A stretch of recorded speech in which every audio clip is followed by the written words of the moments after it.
इमाम हुसैन की शहादत के बाद यजीद ने मुस्लिम बिन अक़बा को 12,000 का लश्कर गिरा लेकर मदीना पर चढ़ाई के लिए भेजा। ये सन 63 हिजरी का वाक़या है।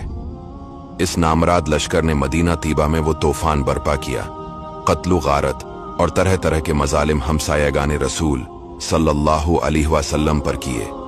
वहां के साकिने के घर लौट लिए, 700 सहाबा को शहीद किया और दूसरे आम बाशिंदे मिलाकर 10,000 से ज्यादा को शहीद किया। लड़कों को कैद कर लिया। ऐसी ऐसी बदतमीजियां की जिनका जिक्र नागवार है। मस्जिद नबवी के सतूनों में घोड़े बांधे, 3 दिन तक मस्जिद शरीफ में लोग नमाज से मुशर्रिफ न हो सके। हजरत अब्दुल्ला बिन हंजाला रदी अल्लाह ताला अन्हु ने फरमाया कि यजीदियों के हरकात इस हद पर पहुंचे कि हमें अंदेशा होने लगा कि इनकी बदकारियों की वजह से कहीं आसमान से पत्थर न बरसे। हजरत इमाम हुसैन रदी अल्लाह ताला अन्हु की शहादत यजीद के लिए बायसे मुसर्रत हुई। हजरत इमाम रदी अल्लाह ताला अन्हु का साया उठना था। जिना, लवातत, बदफाली, भाई बहन का ब्याह, सूद शराब राइज हुए। नमाजियों की पाबंदी उठ गई। फिर ये लश्कर शरारती असर मक्का की तरफ रवाना हुआ।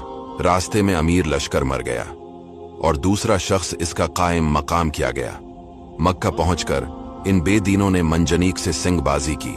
इस सिंगबाजी से हरम शरीफ का सहन मुबारक पत्थरों से भर गया और मस्जिद हराम के सतून टूट पड़े और काबा की गिलाफ शरीफ और छत को इन बेदीनों ने जला दिया।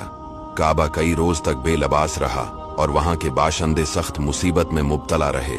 आखिरकार यजीद पलीद को अल्लाह ताला ने हलाक और मुल्क की शाम में 39 बरस की उम्र में हलाक हुआ। हुनूज क़िताल जारी था कि यजीद नापाक की हलाकत की खबर पहुंची।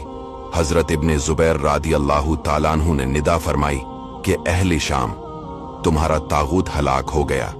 ये सुनकर वो लोग जलेलो खार हो गए और लोग इन पर टूट पड़े। अहले मक्का को इनके शर से नजात मिली।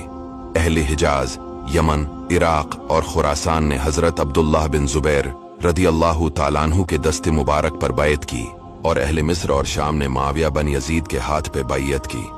ये मुआविया अगरचा यजीद पलीद की औलाद से था, मगर आदमी नेक और सालेह था।